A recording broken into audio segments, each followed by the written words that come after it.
नमस्कार, जनता टीवी देख रहे हैं आप। मैं हूं आपके साथ भविष्य त्यागी। चलिए देश प्रदेश और दुनिया की तमाम बड़ी खबरें आपको दिखाते हैं फटाफट अंदाज में। देश भर में आरक्षण को लेकर सुप्रीम कोर्ट ने बड़ी कवायद शुरू कर दी है। शीर्ष अदालत के 5 जजों की बेंच संविधान पीठ संविधान में आरक्षण के प्रावधान और इसकी बदलती जरूरतों को लेकर कई पहलुओं पर जांच करने वाली है। जजों की बेंच इसकी जांच करेगी कि क्या 50% से अधिक आरक्षण की अनुमति दी जा सकती है। कोर्ट यह भी देखेगा कि क्या समाज में सामाजिक आर्थिक बदलाव को देखते हुए सुप्रीम कोर्ट को आरक्षण मामले पर फिर से विचार करना चाहिए। महाराष्ट्र के मराठा आरक्षण को चुनौती पर सुनवाई करते हुए संविधान पीठ ने माना है कि 102वें संविधान संशोधन के बाद स्थिति में बदलाव हुआ है, इसलिए इस संशोधन की वैधता और उसके असर पर भी विचार जरूरी है। जस्टिस अशोक भूषण की अध्यक्षता में बैठी 5 जजों की पीठ ने कहा कि मामले का सभी राज्यों पर असर पड़ेगा, इसलिए उन्हें भी नोटिस किया जा रहा है। विस्तृत सुनवाई 15 मार्च से शुरू होगी। पिछले हफ्ते सुप्रीम कोर्ट ने नाबालिग से रेप के मामले में एक टिप्पणी की थी, जिसको लेकर विवाद हो गया था। इस पर सुप्रीम कोर्ट ने सोमवार को सफाई दी। चीफ जस्टिस ऑफ इंडिया की अगुवाई वाली बेंच ने कहा कि हमने किसी को भी रेपिस्ट से शादी करने के लिए नहीं कहा। Chief justice of India S A Bobde ने टिप्पणी देते हुए कहा कि एक अदालत और एक संस्था के तौर पर हमारा हमेशा महिलाओं के लिए सर्वोच्च सम्मान है। सुप्रीम कोर्ट ने कहा कि उसने मामले के संदर्भ में याचिकाकर्ता व्यक्ति से पूछा था कि क्या वह शिकायतकर्ता से शादी करेगा। सीजेआई बोबडे की पीठ ने कहा कि उस मामले में अदालत के समक्ष कार्रवाई की पूरी तरह से गलत रिपोर्टिंग की गई। नारी शक्ति को बढ़ावा देते हुए दुनिया भर में अंतर्राष्ट्रीय महिला दिवस मनाया गया। देश की संसद में भी महिला दिवस की गूंज रही। बता दें कि 1911 से महिला दिवस मनाया जा रहा है। इस बार अंतर्राष्ट्रीय महिला दिवस विशेष थीम के साथ मनाया गया। इस साल की theme women in leadership achieving in equal future in covid world की थीम पर मनाया गया। संसद के बजट सत्र का दूसरा चरण सोमवार से शुरू हुआ, जिसमें सभापति वेंकैया नायडू ने अंतर्राष्ट्रीय महिला दिवस के मौके पर सदन की महिला सदस्यों को बोलने के लिए विशेष मौका दिया, जिसके बाद चर्चा की शुरुआत सांसद छाया वर्मा ने की। राज्यसभा में शिवसेना सांसद प्रियंका चतुर्वेदी ने कहा कि संसद में महिलाओं की भागीदारी सिर्फ 33% है, लेकिन अब इसे बढ़ाकर 50% कर देना चाहिए, क्योंकि देश की आबादी में महिलाएं 50% हैं, तो महिलाओं का प्रतिनिधित्व भी इतना ही होना चाहिए।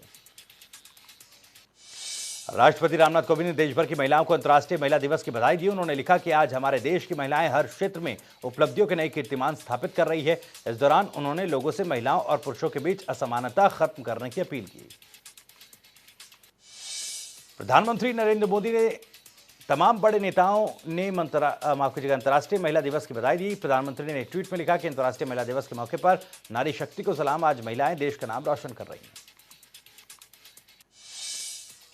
अंतर्राष्ट्रीय महिला दिवस पर कांग्रेस सांसद राहुल गांधी ने ट्वीट किया कि महिलाएं बहुत खूबसूरती के साथ इतिहास और भविष्य बनाने में सक्षम हैं, किसी को भी इसे रोकने की इजाजत ना दो। महिला दिवस के मौके पर किसान आंदोलन का नेतृत्व महिलाओं ने संभाला और तीनों कृषि कानूनों को वापस लेने की मांग की। महिला किसानों ने कहा कि बिना कानून वापसी के आंदोलन खत्म नहीं होगा।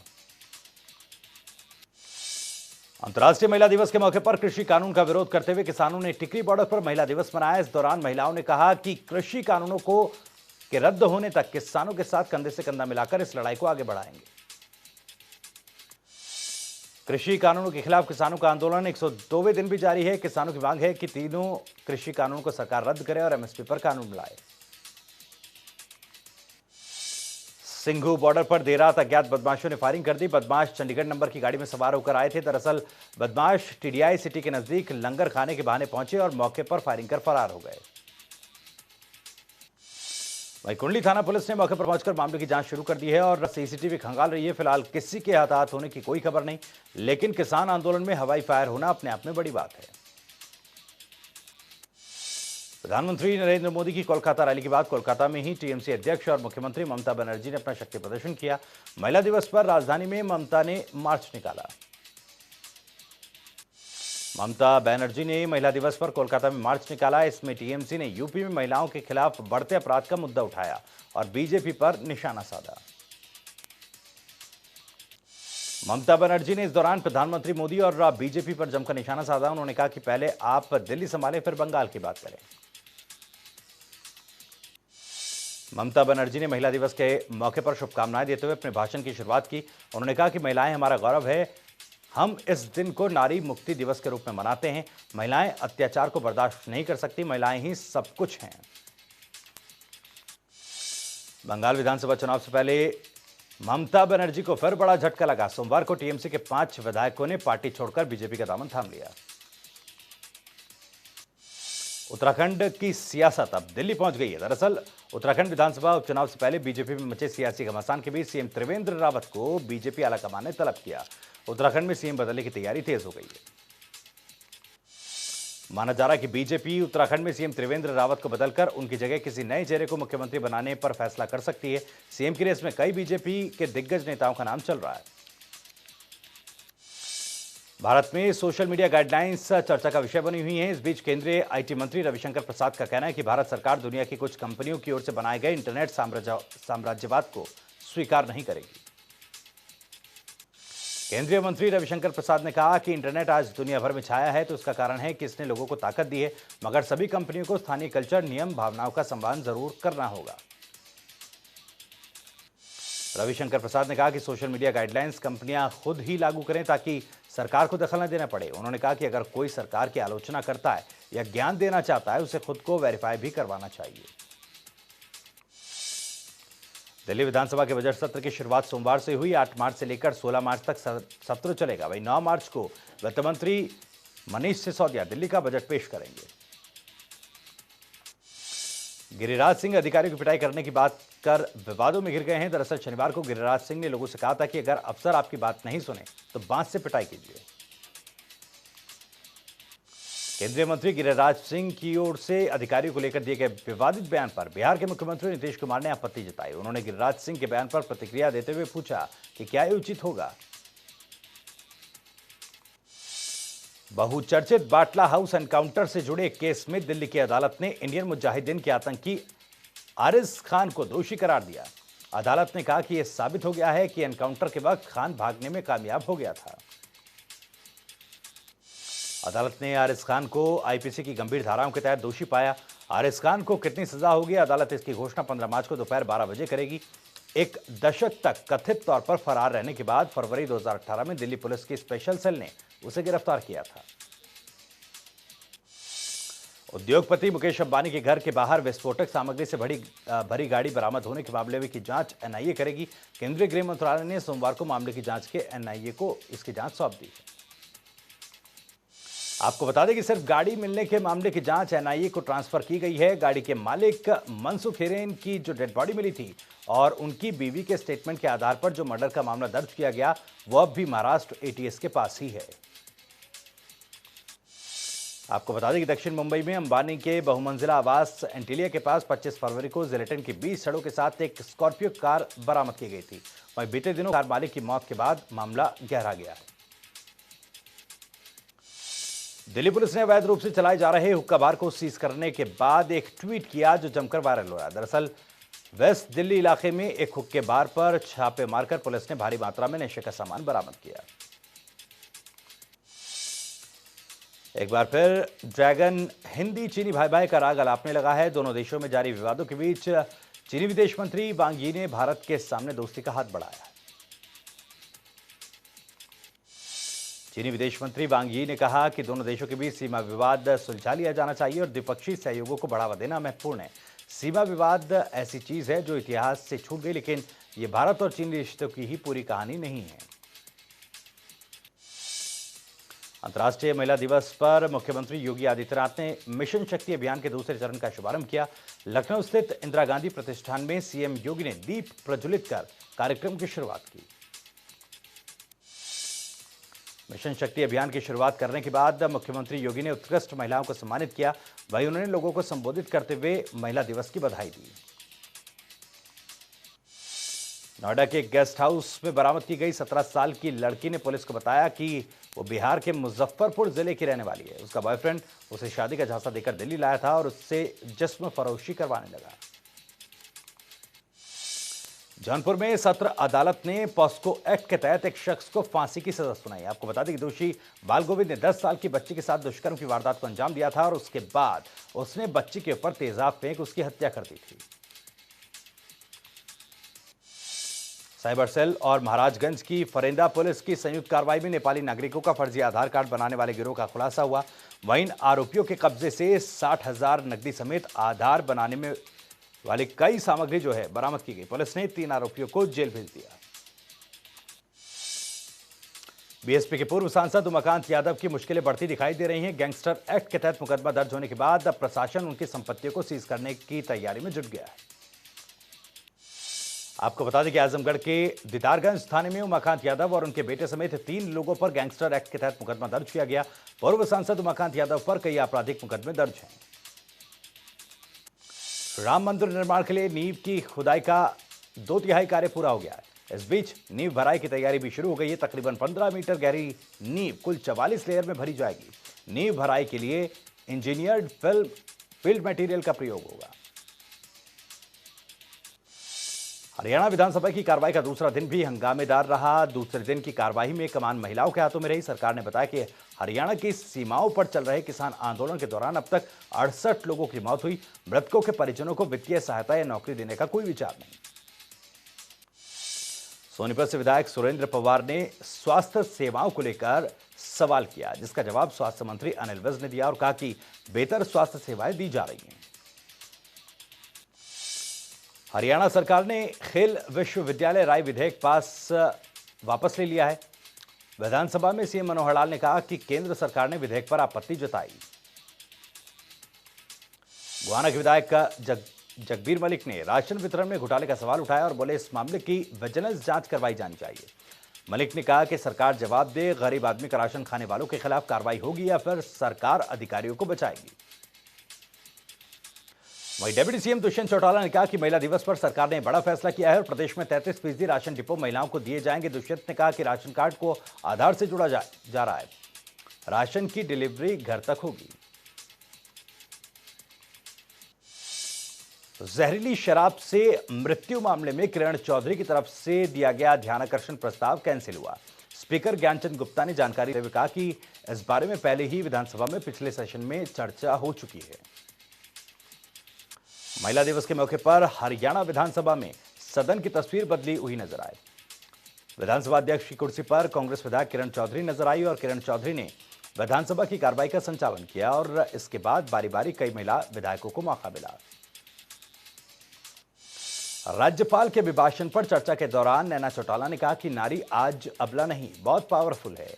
75% आरक्षण कानून जननायक जनता पार्टी का चुनावी वादा था, जिसे राज्यपाल ने मंजूरी दे दी है। यह हरियाणा का एक ऐतिहासिक कानून है।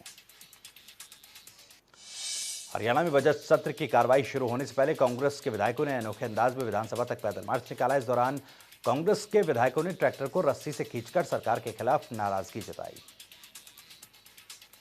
कांग्रेस विधायक जिस वक्त ट्रैक्टर खींच रहे थे, उस दौरान नेता प्रतिपक्ष भूपेंद्र सिंह हुड्डा ट्रैक्टर पर सवार थे। उन्होंने एक बार फिर कहा कि कांग्रेस पूरी तरह एकजुट है। 10 मार्च को विधानसभा में सरकार के खिलाफ अविश्वास प्रस्ताव लाएंगे। अंतर्राष्ट्रीय महिला दिवस के मौके पर चंडीगढ़ में कार्यक्रम का आयोजन किया गया, जिसमें कई महिलाओं को राज्य स्तरीय पुरस्कारों से सम्मानित किया गया। कार्यक्रम में मुख्यमंत्री मनोहर लाल ने बतौर मुख्य अतिथि शिरकत की।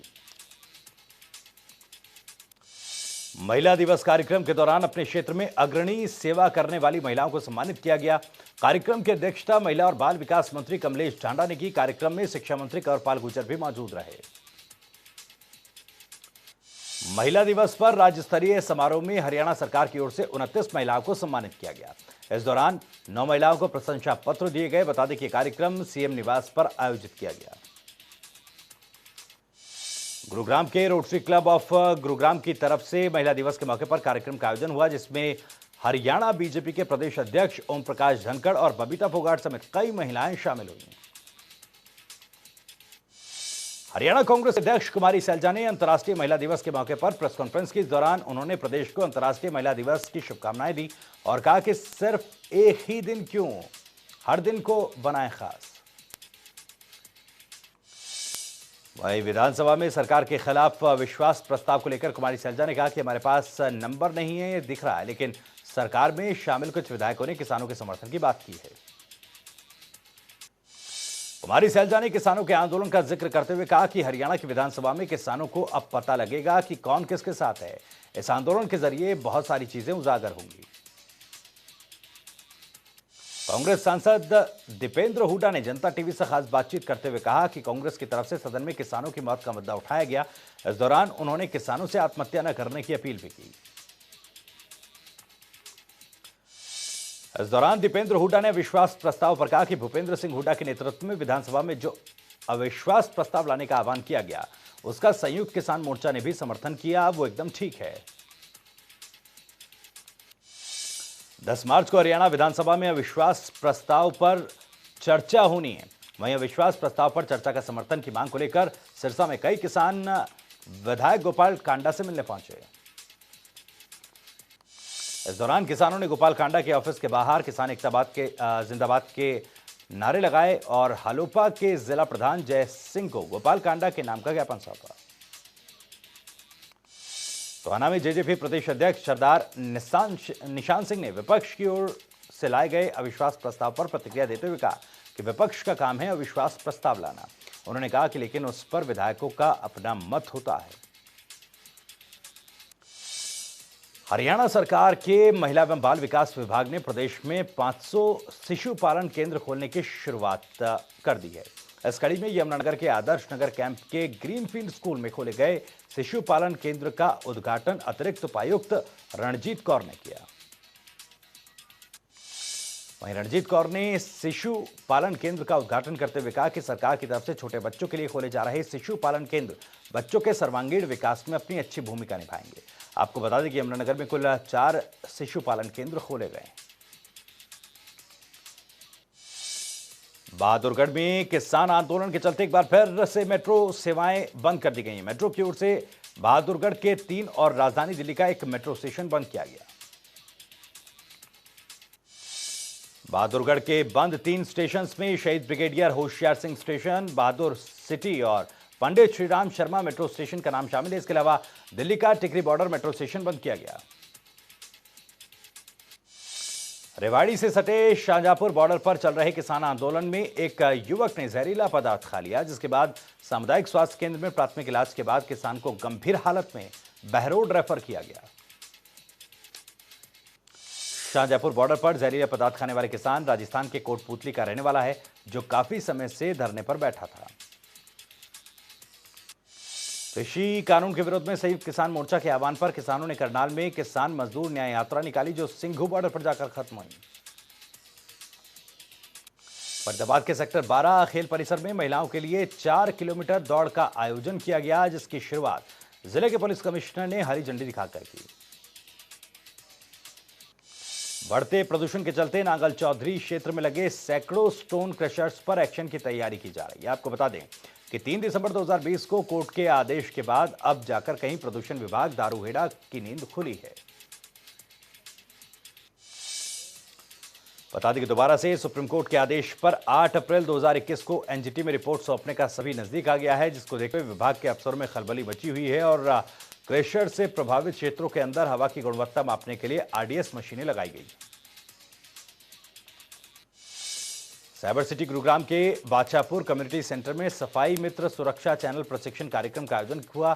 कार्यक्रम में गुरुग्राम मेयर मधु आजाद ने शिरकत की। वहीं इस कार्यक्रम के जरिए सभी सफाई कर्मचारियों को मशीनों के जरिए सीवरेज की सफाई कैसे करने को लेकर कर्मचारी को जानकारी दी गई। आपको बता दें कि कार्यक्रम 6 दिनों तक चलेगा। 11 मार्च को महाशिवरात्रि का पर्व है, इसके चलते सड़कों और मंदिरों में शिव भक्तों का तांता लगना शुरू हो गया। इस बीच अंबाला में भी कांवड़िए हरिद्वार गंगाजल लेने के लिए निकल पड़े हैं। पंचकुला में शिरोमणि गुरुद्वारा प्रबंधक कमेटी और शिरोमणि अकाली दल इकाई के पदाधिकारियों ने डीसीपी को मांग पत्र सौंपा और कालका गुरुद्वारा में हुई गुरु ग्रंथ साहिब की बेदबी को लेकर जल्द कार्रवाई करने का अनुरोध किया। वहीं डीसीपी ने सभी समूह संगत को विश्वास दिलाया कि इस पर जल्द से जल्द कार्रवाई की जाएगी और तुरंत ही कालका एसीपी को कार्रवाई के निर्देश दिए। बता दें कि गुरु ग्रंथ साहिब की बेदबी करने वाली महिला हिमाचल की हमीरपुर की रहने वाली है। केंद्रीय एसडीएम कार्यालय में वाहनों का फर्जी रजिस्ट्रेशन का खुलासा हुआ, जहां फाइनेंस कंपनियों पर जब्त वाहनों के कागजों में हेरफेर कर वाहनों की वैधता बढ़ा दी गई। इस पूरे फर्जीवाड़े में 11 लोगों के खिलाफ मामला दर्ज किया गया। बल्लभगढ़ नगर निगम के एक सरकारी कर्मचारी पर अपने ही कार्यालय में अटल सेवा केंद्र चलाने वाली या संचालिका से 2 लाख रुपए की रिश्वत मांगने का आरोप लगा। महिला के मुताबिक अटल सेवा केंद्र के लीज को आगे बढ़ाने की एवज में रिश्वत मांगी गई थी। करनाल के सदर बाजार में 6 महीने की मासूम बच्ची मिली, जिसको 2 युवक शतानंद अनाथालय में छोड़ गए। इसके बाद कांग्रेस वर्किंग कमेटी की तरफ से CWC की तरफ से बच्ची की केयर के लिए बच्ची को आश्रम में रखा गया। फिलहाल बच्ची के पिता का पता लगाया जाएगा। हिमाचल महिला पुलिस की वीरांगनाओं के शौर्य की झलक अंतर्राष्ट्रीय महिला दिवस के मौके पर शिमला के ऐतिहासिक रिज मैदान पर देखने को मिली। हिमाचल पुलिस की तरफ से इस मेगा कार्यक्रम का आयोजित किया गया। महिला दिवस के इस खास मौके पर हिमाचल महिला पुलिस की फर्स्ट बेंच के 28 महिलाओं को बुलाया गया। इसके साथ ही फर्स्ट महिला IPS से लेकर फर्स्ट महिला inspector, sub inspector, ASI, head constable और कांस्टेबल को सम्मानित किया गया। दिल्ली दौरे पर पहुंचे हिमाचल के मुख्यमंत्री जयराम ठाकुर ने केंद्रीय मंत्रियों से मुलाकात के बाद जनता टीवी से खास बातचीत की। इस दौरान उन्होंने कहा कि केंद्र सरकार से हिमाचल प्रदेश के लिए सहयोग की मांग की है। इस दौरान मुख्यमंत्री जयराम ठाकुर ने हिमाचल विधानसभा में हुए हंगामे को लेकर कहा कि सदन में सत्ता पक्ष और विपक्ष के बीच हमेशा किसी न किसी मुद्दे पर गहमागहमी चलती रहती है। वहीं महिला दिवस की बधाई देते हुए मुख्यमंत्री जयराम ठाकुर ने कहा कि अब हिमाचल में 65 साल से ऊपर महिलाओं को पेंशन का प्रावधान किया गया। साथ ही BPL परिवार की बेटियों के लिए शगुन योजना लाई गई। हिमाचल में नया मोटर व्हीकल एक्ट लागू होने के बाद लोगों से जुर्माने की राशि को 1.5 गुना तक वसूला जा रहा है, जिससे आम वाहन मालिकों में भय का माहौल इसने पैदा कर दिया। दूसरी तरफ हिमाचल प्रदेश में सरकारी वाहनों के प्रदूषण सर्टिफिकेट बनाने की गति में कोई भी प्रगति होती नजर नहीं आ रही। दरअसल प्रदेश में सरकारी वाहनों के धुएं से निकलने वाली घातक गैस वातावरण को दूषित कर रही है। पुलिस जिला इंटक ने मनरेगा में काम कर रहे मजदूरों के साथ बंजार में बैठक आयोजित की गई। बैठक में जिला टक अध्यक्ष खीमीराम चौहान और जिला किसान इंटक अध्यक्ष चंद्रबल्लभ नेगी भी विशेष रूप से मौजूद रहे। विश्व भर में कोरोना के कुल मामले 11 करोड़ 74 लाख से ज्यादा हो गए हैं, जिसमें से 26 लाख 4 हजार से ज्यादा मरीजों की मौत हुई है, तो वहीं 9 करोड़ 29 लाख से ज्यादा मरीज ठीक हो चुके हैं। भारत में कोरोना का ग्राफ एक बार फिर से बढ़ने लगा है। देश में कोरोना के करीब 18,650 नए केस सामने आए, जबकि 14,300 से ज्यादा मरीज ठीक भी हुए। तो वहीं बीते 24 घंटे में 97 लोगों की मौत कोरोना की वजह से हुई है। भारत में कोरोना संक्रमितों की संख्या 1 करोड़ 12 लाख 29 हजार के पार हो गई है। इनमें से 1 करोड़ 8 लाख 80 हजार से ज्यादा मरीज ठीक हो गए हैं, तो वहीं करीब 1 लाख 57 हजार 890 लोगों की मौत हो चुकी है। देश में कोरोना के सबसे ज्यादा मामले महाराष्ट्र से सामने आए। महाराष्ट्र में कोरोना के करीब 11,000 केस मिले, जिसके बाद कुल मामले 20 लाख 68 हजार को पार कर चुके हैं, जिनमें से 97 हजार से ज्यादा मरीजों का इलाज जारी है। राजधानी दिल्ली में कोरोना संक्रमण फिर से बढ़ रहा है। 24 घंटे में 286 नए केस सामने आए। संक्रमितों का कुल आंकड़ा 6,41,000 को पार कर चुका है, जिनमें से 1,800 से ज्यादा मरीजों का इलाज जारी है।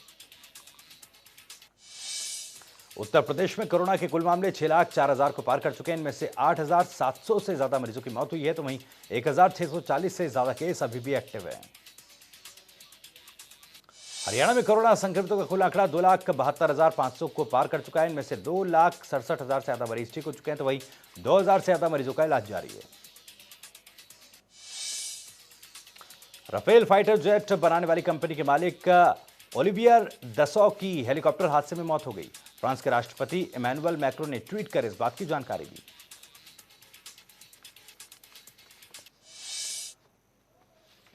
तो इसके साथ यहां रुक रहे कुछ देर के लिए, लेकिन जनता टीवी पर खबरें लगातार जारी है।